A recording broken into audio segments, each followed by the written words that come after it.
We're running out of time. The film begins with the city of Chicago. Dr. Alistair, the head of the university's lab and project supervisor, delivers an impassioned speech. He dreams of a future transformed by their invention, believing they can overcome the risks to make it functional. Driven by his belief, he brings his initial prototype to the lab without conducting a precautionary simulation. It's right here. Water, H2O, 2 parts hydrogen, 1 part oxygen. Meanwhile, Eddie, a student specializing in machinery, is engrossed in an ingenious university project. His goal is to construct a hydrogen reactor that can transform water into a powerful energy source. Dr. Alistair started demonstrating how they can use the hydrogen in our daily use by burning it. It's perfectly clean, and you can burn it when you want to. In the lab with eager anticipation, the team proceeds to test it. However, the test ends in disappointment as the machine fails. Despite this setback, Eddie remains undeterred and returns home, vowing to try again against all odds. 2 million Kelvin and rising.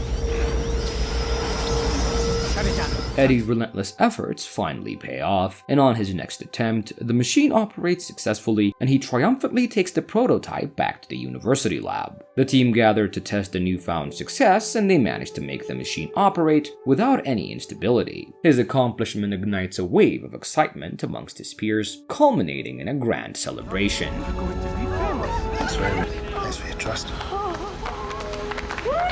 As the festivities continue, Paul, the project's financier, gets into a heated argument with Alistair about the timing and manner of making their discovery public. I never agreed to keep anything from anyone. You know how I feel about that. Alistair, be cool. Dr. Lively, a renowned physicist, intervenes, suggesting they can commemorate the achievement with a group photo. Holy shit, we did it!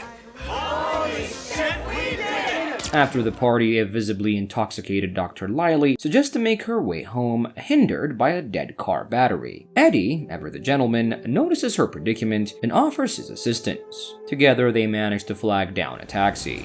Let's take a taxi. Taxi, huh? Uh-huh. Meanwhile, back at the now quiet lab, Dr. Alistair and his colleague Chen stay behind to upload the groundbreaking data to the internet. Their solitude is abruptly disrupted when a suspicious white van pulls up outside the lab. Mr. Chen, upload everything. I want to get it all on the internet tonight. The van's arrival arouses Chen's curiosity, prompting him to investigate the noises. Meanwhile, Eddie safely gets Dr. Lively home and decides to head back to the lab. As he enters, a blaring alarm greets him. He's met with a horrifying sight: Dr. Alistair lying lifeless with a plastic bag over his head, and Chen was nowhere to be found. To make matters worse, the unattended reactor was on the brink of explosion. In a split-second decision, Eddie grabs his bike and flees the lab, riding as far away as possible. Meanwhile, the men from the white van, having completed their sinister mission, remotely detonate the lab. The explosion devastates the facility and destroys 8 surrounding city blocks, and Eddie barely escapes the shockwave, narrowly surviving the aftermath of the catastrophe.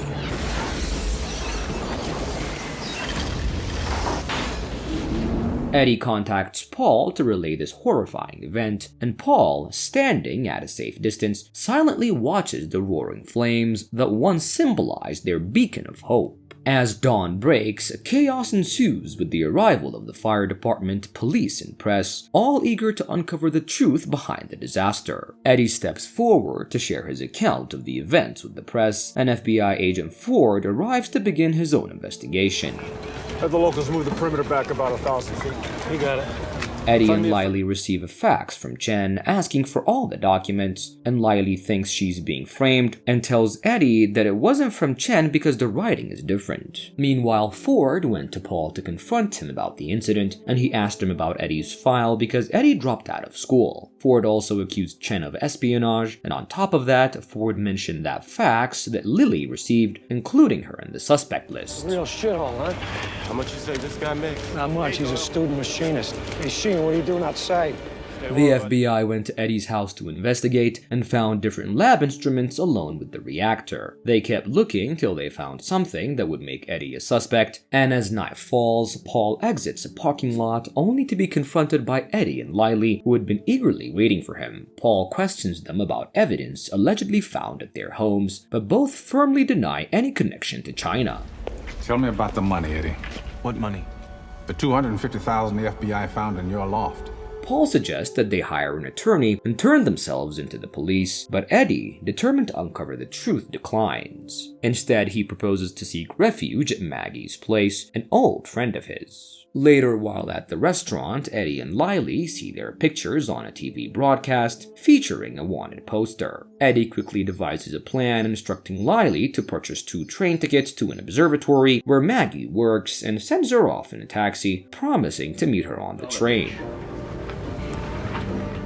Anybody with knowledge of their whereabouts is asked to please contact the Chicago office of the FBI immediately. After Lily's departure, a bystander recognizes Eddie and alerts a nearby police officer. The once calm scene turns frantic as Eddie finds himself pursued by law enforcement. The chase catches the attention of Agent Ford and the FBI, intensifying the situation. Desperate to escape, Eddie leads the pursuit toward a drawbridge in the process of opening with an officer hot on his heels. Eddie skillfully evades the officer, causing him to plunge into a river below. Determined to get away, Eddie attempts to scramble under the bridge.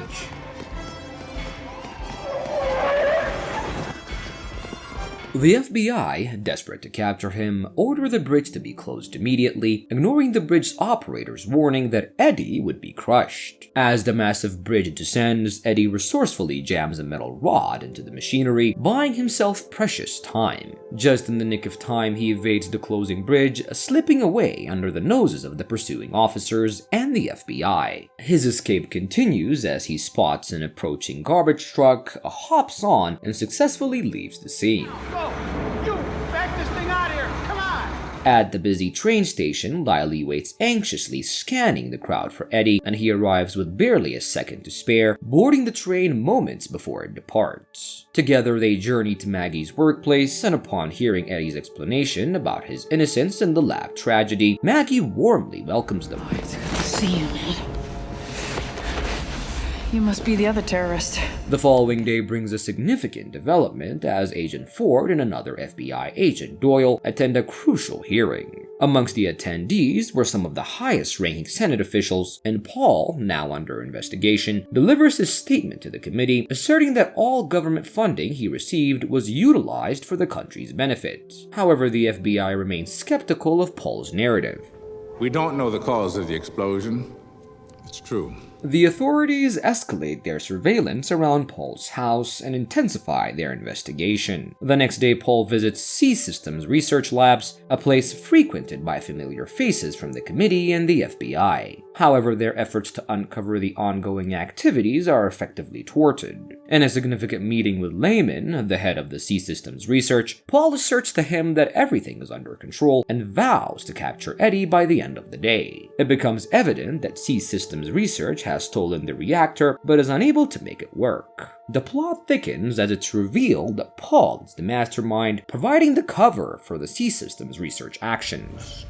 There's an awful lot of explaining to do.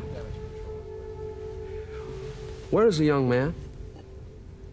Paul's dealings are interrupted by a call from Eddie, who was calling from a payphone. Before their conversation concludes, the FBI traces Eddie's location, triggering a pursuit. The police chase Eddie to the observatory, where he quickly grabs Lily, and they begin a frantic escape. Their run leads them to the rooftop, where an officer catches up to them. However, a helicopter carrying C Systems Research henchmen arrive and eliminates the officer. In the ensuing chaos, Eddie seizes the opportunity to take the fallen officer's weapon, and they rush downstairs with the police hot on their heels and spot a police snowmobile. Hopping on, they manage to evade their pursuers, and when the menacing helicopter follows, they leave the snowmobile in motion with a bag on the gas pedal, creating a diversion.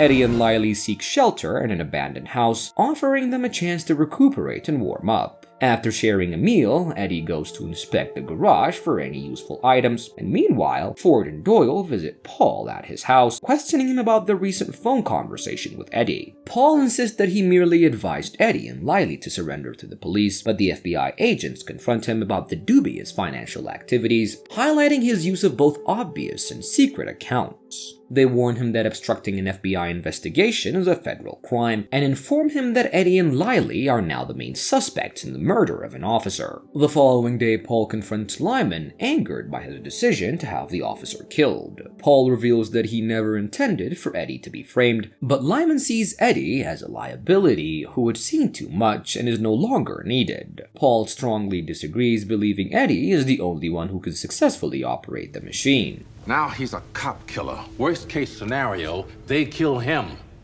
Back at the abandoned house, Eddie works diligently on repairing a broken car when they're suddenly interrupted by intruders. Racing back to the house, Eddie manages to subdue one of them with his gun. However, another assistant catches him off guard and begins to strangle him, and Lily intervenes, knocking the intruder unconscious, and the pair escape again. As morning dawns, Eddie and Lily craft a clever plan. They send a flower bouquet to Paul, cleverly concealing an encrypted message within it that discloses their next meeting location. A tense meeting at the museum follows, where Paul reveals himself to Eddie and Lily as the mastermind behind the entire scheme. He offers Eddie a deal to help him finish the reactor and regain his normal life. The experiment needs verifying. Do your work. This will all be over.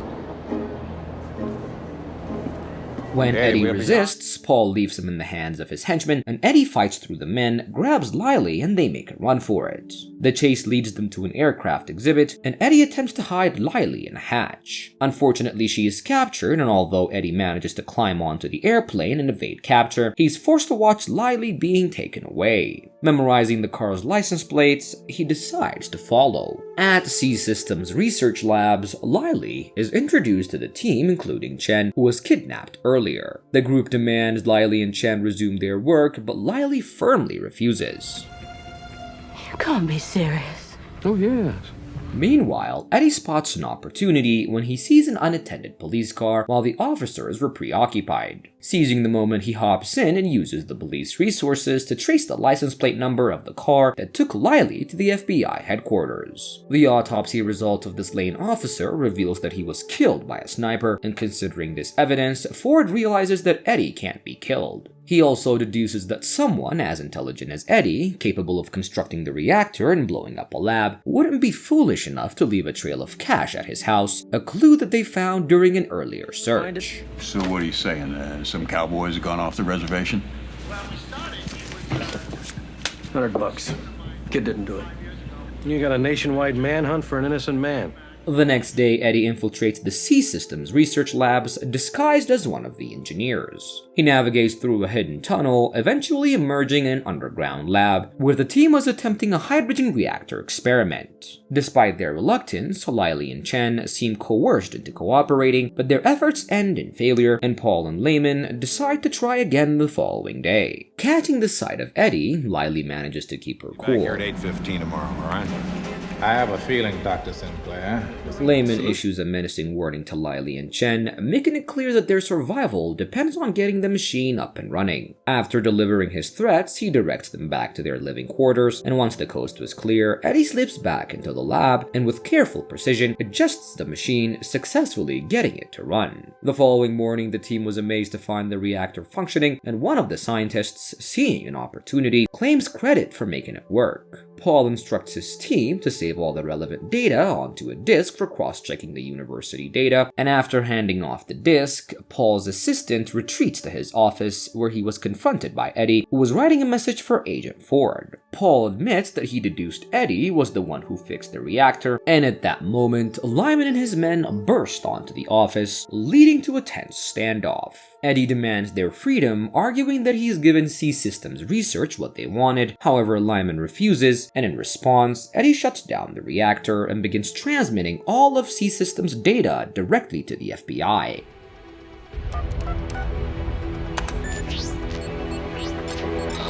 The shutdown triggers instability in the reactor, and Eddie warns them that they have only 20 minutes before it explodes. Enraged, Lyman murders Chen, an act that infuriates Paul. To escalate the situation further, Lyman takes Lily hostage, demanding Eddie turn off the reactor. Against Eddie's advice, Lyman orders the scientists to cut the power supply, worsening the situation and leading to an evacuation order. I can't now. Chaos ensues as Paul and Lyman have a heated argument. Lyman insists on leaving Eddie and Lily behind, sarcastically suggesting that Paul is welcome to stay if he wishes, but that he won't wait for them. As the lab goes into full lockdown, everyone scrambles to leave, trapping Lily and Eddie inside. Despite their best efforts, the guards block their escape route by quickly abandoning the lab themselves. You can stay with him, if you like. Thanks to Eddie's resourcefulness, he and Lily find an alternative exit, only to be halted by a locked door. Meanwhile, Paul and Lyman make their way to an elevator, and Lyman's snide remarks about Paul's retirement were the last straw, prompting Paul to shoot him dead. In his final act, Paul disables the lockdown, allowing Eddie and Lily a chance to escape before swiftly leaving the area. Eddie and Lily rush toward the elevator, just managing to breach it in time. Two of Lyman's henchmen ambush Eddie, but he manages to incapacitate them, but one of them recovers, engaging Eddie in a fierce hand-to-hand struggle. When the elevator arrives, Eddie shouts for Lily to get on, and delivering a swift and disabling blow to his opponent, Eddie makes a desperate leap onto the departing elevator, barely managing to hold on. Their escape happens just in time, and as the timer hits 0, the lab detonates in a massive explosion, killing the remaining henchmen and any others still inside. Witnessing Ellie and Lily's incredible escape, the onlookers erupt in applause. And this is where the thrilling movie Chain Reaction comes to an end.